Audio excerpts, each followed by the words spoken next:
¿Qué es lo más traumatizante que viste de niño? Recuerdo que era pequeño, probablemente de 7 años. Mi madre tuvo un ataque, tiene epilepsia, y se tiró al suelo en nuestro salón echando espuma por la boca. Mi padre, literalmente, pasó por encima de ella como si no fuera más que basura y se marchó. Nunca había visto a alguien tratar a un ser humano con tanta frialdad. Es la razón por la que ahora trabajo en la sanidad. Maldita sea. ¿Por qué tu padre no ayudó a tu madre? Tenían una relación extremadamente tóxica. Él era muy abusivo, pero ella se quedó. Al final él la engañaba. Están divorciados desde entonces y no tengo relación con él, ya que no era mejor para mí.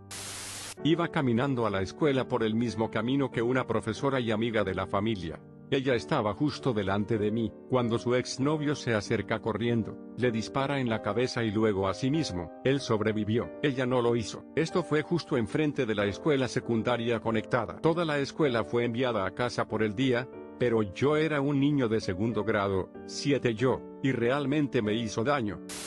El hermano drogadicto enloqueciendo después de haberse quedado fuera de la casa. Te sorprendería lo mucho que sigue doliendo, aunque tu hermano te apuñale por la espalda una y otra vez, robando dinero a la familia. Pedirte a ti, un niño de 14 años, el dinero que sueles utilizar para comer, incluso si todo eso todavía te duele emocionalmente en lo más profundo al escucharlos tan perdidos. Oírles sollozar, oír que no tienen a dónde ir, oír que lo sienten mucho y que harían cualquier cosa para arreglarlo. También es aterrador oírles demoler la propiedad en el exterior, gritar, ser un animal desquiciado, impulsado por una necesidad básica de más de una sustancia. Sabes qué es lo que hay que hacer, pero es difícil, más aún cuando tienes que convencer a tu propia madre de que hizo lo correcto.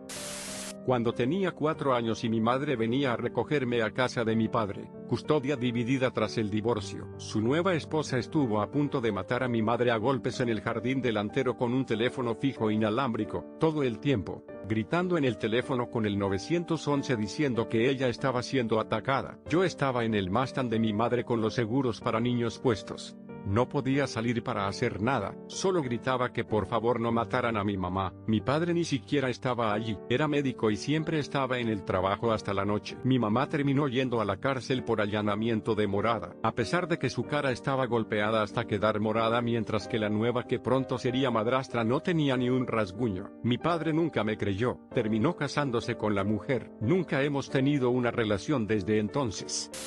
Una vez, a la hora de comer en primero de primaria, había unos chicos en mi clase que estaban de pie en bancos de madera. Se les ocurrió un juego en el que se turnaban para saltar sobre el hueco de tamaño decente que había entre los bancos. Estos bancos tenían patas de metal. Uno de los chicos calculó mal el hueco, y su pierna golpeó con fuerza el metal. No puedo recordar cómo ocurrió exactamente, porque yo solo tenía 5 años, pero el metal le hizo una enorme herida en la espinilla. Todavía recuerdo sus gritos, el brillo de la sangre al brotar sobre el hormigón, y la maravilla de lo blancos que son los huesos.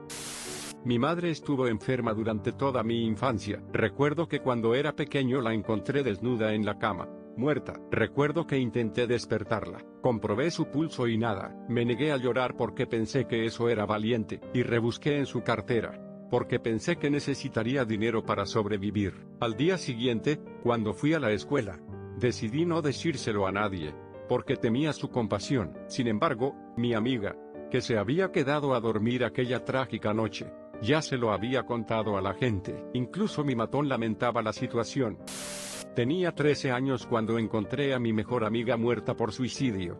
Lo peor de todo es que las personas que la empujaron hasta ese punto se rieron de ello durante mucho tiempo. Mi madre me dejó hacerme un tatuaje con el nombre de mi mejor amiga en un corazón, pero esa es una imagen que nunca olvidaré. Estaba paseando por el edificio de biología, y llegué a la sala donde guardaban animales y partes del cuerpo conservadas en etanol, lo que me pareció una forma muy chula de reptiles y demás. Al fin y al cabo era un niño. Al levantar la vista vi uno en el estante superior con una cabeza alargada, ojos de lágrima, piel gris y 4 dedos largos en cada mano. Corrí muy nervioso a decirle a mi madre que había encontrado un alienígena. Ella volvió y tuvo la desafortunada tarea de explicarme que en realidad era un feto humano con graves mutaciones. Vi a este tipo ser atropellado por un autobús. Su cuerpo literalmente explotó por el impacto. Su cabeza fue recuperada enfrente de mi guardería, Yo estaba siendo acompañado al coche de mi madre, y solo veo un autobús y líquido rojo por todas partes. Me jodió un rato. Me desperté en segundo grado e instalé a mi padre abusando de un niño en la habitación de al lado. Ahora está cumpliendo 3 cadenas perpetuas. Cuando tenía unos 5 años, mi padre, mi hermano y yo estábamos caminando a lo largo del río Mississippi en el sur de Missouri y, de repente, mi padre empezó a decirnos que teníamos que volver a casa enseguida. Pero mi hermano y yo queríamos quedarnos más tiempo. Pero entonces vi lo que mi padre estaba mirando: un cadáver. Un hombre de unos de 25 a 30 años sentado en el suelo con la espalda apoyada en un árbol, y lo que parecía vómito negro en su camisa. El cuerpo estaba morado e hinchado. La lengua le salía un poco de la boca. No me traumatizó en ese momento al no darme cuenta de lo que estaba pasando. Pero sí lo hizo unos años más tarde, cuando tuve la edad suficiente para entender lo que vi.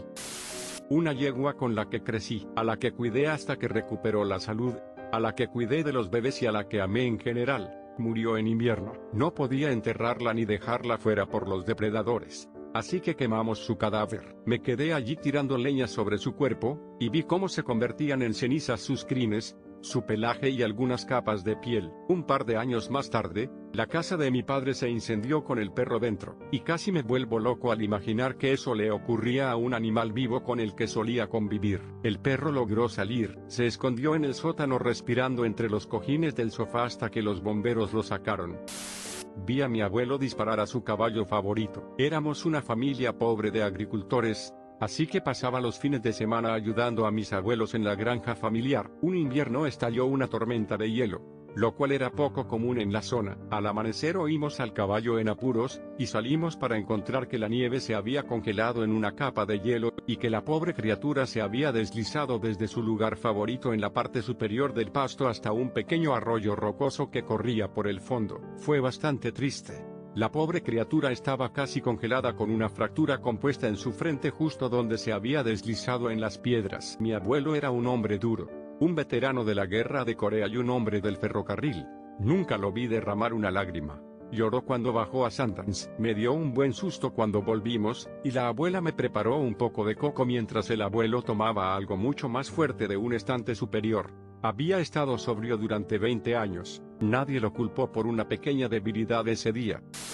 Ver a mi tío disparar a un hombre en la cara por el dinero que le debía por la heroína. Ese día me llevó con él para mostrarme cómo él y mi padre mantenían la comida en la mesa.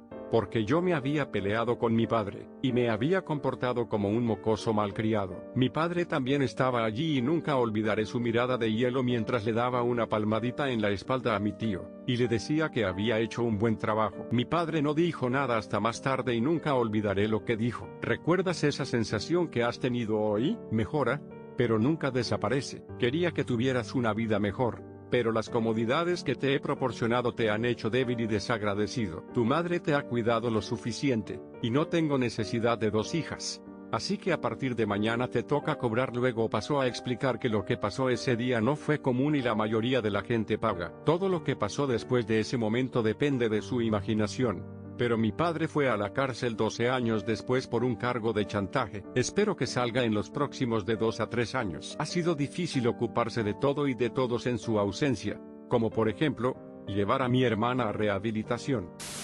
Cuando tenía unos 7 años vi a un hombre caerse por una escalera mecánica y abrirse la cabeza. Había mucha sangre por todas partes, y durante años pensé que había muerto, y me negué a utilizar las escaleras mecánicas. Si me obligaban a subir a una escalera mecánica, acababa teniendo un ataque de pánico o me asustaba tanto que tardaba 10 minutos en poner el pie en una. Mi madre me dijo hace unos años que no se había muerto, sino que se había cortado mucho la cabeza y se había desmayado. Pero una vez que llegó la ambulancia, volvió en sí y fue al hospital a recibir puntos de sutura. En realidad se sintió muy mal porque nunca le había dicho que pensaba que había muerto. Simplemente pensó que ver al tipo caer era la única razón de mi miedo a las escaleras mecánicas. De adulto sigo prefiriendo las escaleras o el ascensor, pero tampoco me importa subirme a las escaleras mecánicas.